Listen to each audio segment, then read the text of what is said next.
Welcome everyone to another Archie Sonic comic review, and today we're taking a look at issue 11. As always with these early issues, we have multiple stories to get through, with the first being the longest. This time though, we have two new writers entering the book, taking over writing duties from Mike Gallagher and Angelo De Cesar.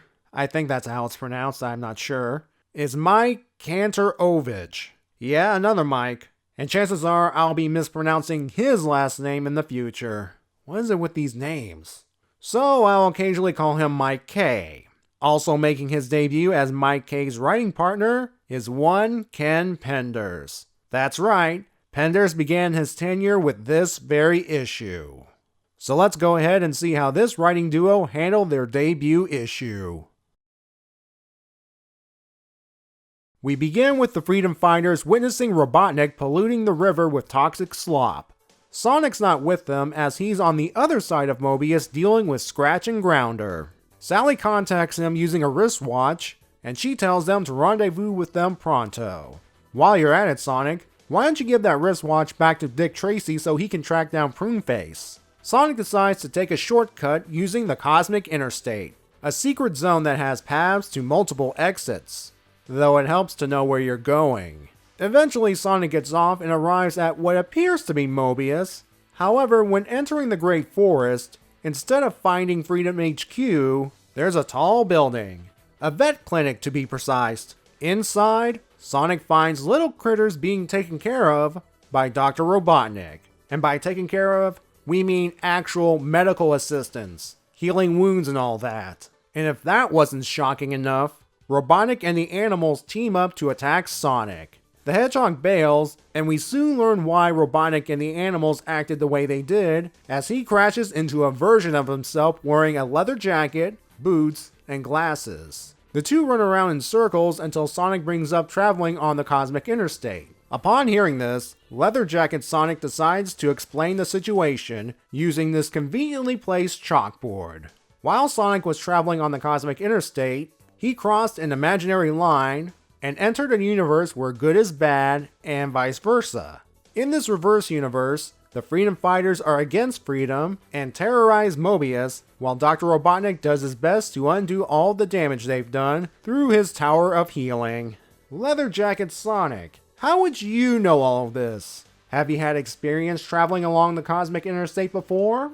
Leather Jacket Sonic wants to make the most of this strange situation and challenges our hero to a race. The two head off, with the race taking them all over the world. I'm going to save this little bit for later. The two head straight for the clinic, and Sonic takes advantage of his seconds-long lead by spooking Dr. Robotnik, then quickly getting out of the way so the doc can trap Leather Jacket Sonic. Sonic explains the situation to Vet Robotnik, and he provides him with something that will help solve his problem back home. A Super Scooper. Once Sonic returns to his Mobius, he uses the scooper, transforming the dirty slop into nice clean bubbles. Because the scooper is sucking up the slop faster than the factory can produce it, the machine overloads and explodes. With the day saved, Sonic gets a kiss from Sally, ending our story. Story number 2 has the Freedom Fighters tied up and on top of some explosives, courtesy of coconuts. The Badnik is acting on his own because he wants to be Robotnik's top machine. Hey, you get a nice gold star for being number 1. As part of Coconut's plan, he'll have Sonic go through a never-ending maze so he'll never make it to his friends before time runs out. Said maze is one of those things where you have to help the heroes solve it by drawing on it. This is a children's comic after all. You know, just for the heck of it, let's solve the maze with a quick snap. There. Sonic arrives and gets his friends out with a second to spare, leaving the bomb to go off in Coconut's face. Although, when we see him next, he and the SWAT bot look fine. The only damage done appears to be the countdown clock. No wonder Robotnik has him at the bottom of the list. He's using weak explosives. I doubt they'd scratch the Freedom Fighters. Our final story has Sonic up just after midnight, getting himself a little birthday treat. You heard right, it's his birthday. And he starts celebrating it by eating a whole plate of chili dogs. I don't blame him for indulging a bit, though there are consequences for such acts, as you can see here.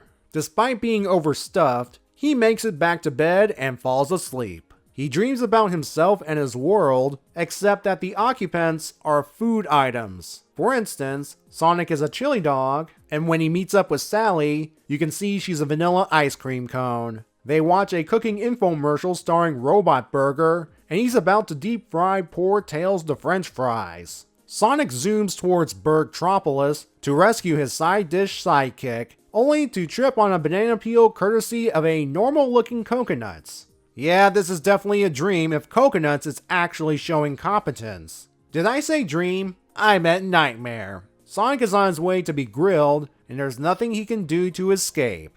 That's when he wakes up. He swears not to let his appetite get the better of him again.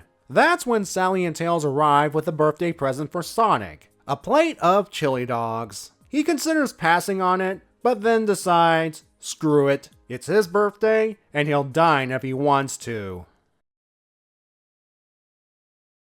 I'm operating under the assumption that Mike Kay and Ken Penders wrote all 3 stories, even though their names popped up in the first and third ones. The second story had no credits, period. I checked the Sonic wikis, and no other writers were listed. I found it odd until I figured something out. Dave Manek drew the first 2 stories, and Art Mahoney did the third. So I guess they were lazy with the credits this issue.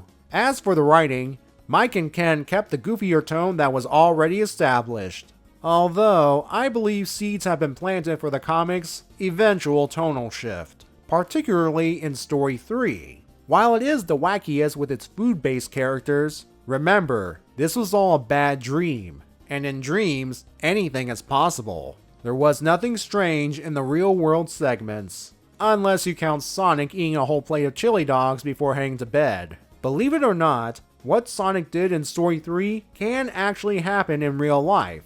When you eat certain things like spicy food or bread, then go straight to sleep, a lot of times, it's off to Nightmare Land. I'm no psychologist, so I don't know why Sonic dreamt himself and others as food items. Maybe he sees himself as a chili dog because it's his favorite food, Tails as fries because it's a great side dish, Sally as the dessert after the meal, and Robotnik as a burger because it's a rival main course? Best I got. The second story only exists to show how much more of a robo-butt monkey Coconuts is, as well as letting the young ones have a chance to draw in the comic, which is why I'll go ahead and give it a 4, while Story 3 gets a 7, for being a weird yet intriguing premise. One more thing to note regarding Story 3. This is the first time Sonic's birthday is celebrated in the comics. There will be plenty more to come, some more exciting than others, until the final one is mentioned in issues 160 and 161, the story arc that had Sonic's first encounter with a transformed version of his evil doppelganger. However, you could argue the real final in-canon birthday celebration took place in the issue 67 story, Hedgehog Day, a delayed celebration due to the events of the Birthday Bash 2-parter. And the final birthday celebration period is the non-canon adaptation of the Sonic Generations opening cutscene created to promote the game. Still, Birthday Bash was the final canon story to be set on Sonic's birthday. But all of that is in the future. Right now, we have Sonic meeting the original form of said doppelganger for the first time, along with his universe and the interdimensional highway connecting it all, the Cosmic Interstate. The concept of a universe where the heroes are villains and vice versa is nothing new. The idea itself originated from the original Star Trek episode Mirror Mirror, in which Captain Kirk's landing party is accidentally sent to a universe where instead of a benevolent federation, there's a brutal Terran empire. There might have been earlier examples of a mirror universe before Star Trek, but that series brought the idea into the public consciousness. So much so that the idea has been parodied time and time again in other media. And now we're looking at Archie Sonic's take on it. Since Ken Penders is a Star Trek fan and has worked on Star Trek comics for a time, I'm not surprised he had a big hand in this. Instead of evil Sonic having a goatee, he was given a biker look to emphasize his bad boy nature. He was actually supposed to debut 2 issues earlier. Sonic Archives 3, which contained reprints of issues 9 and 11, revealed that the former's main story was supposed to feature evil Sonic infiltrating Knothole Instead, they changed it to Pseudosonic. I mean, imagine evil Sonic infiltrating Sonic's home and living his life?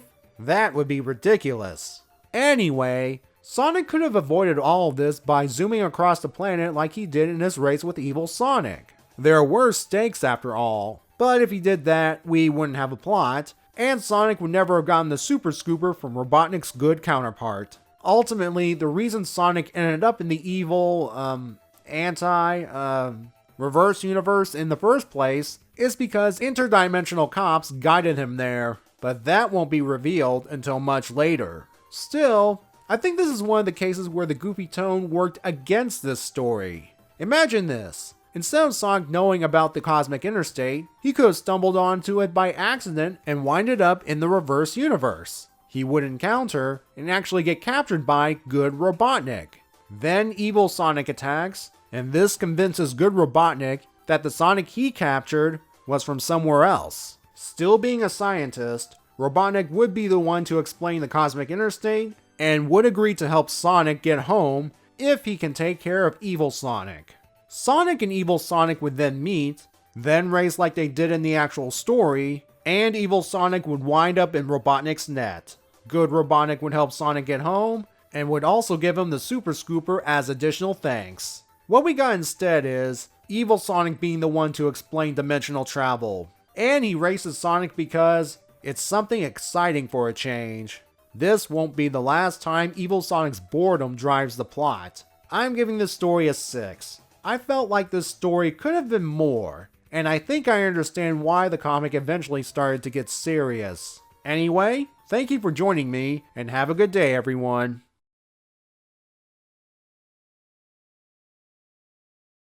It's too bad this Freedom Fighter meal doesn't come with a piece of Antoine chicken, Rotor Cola, and a free bunny toy.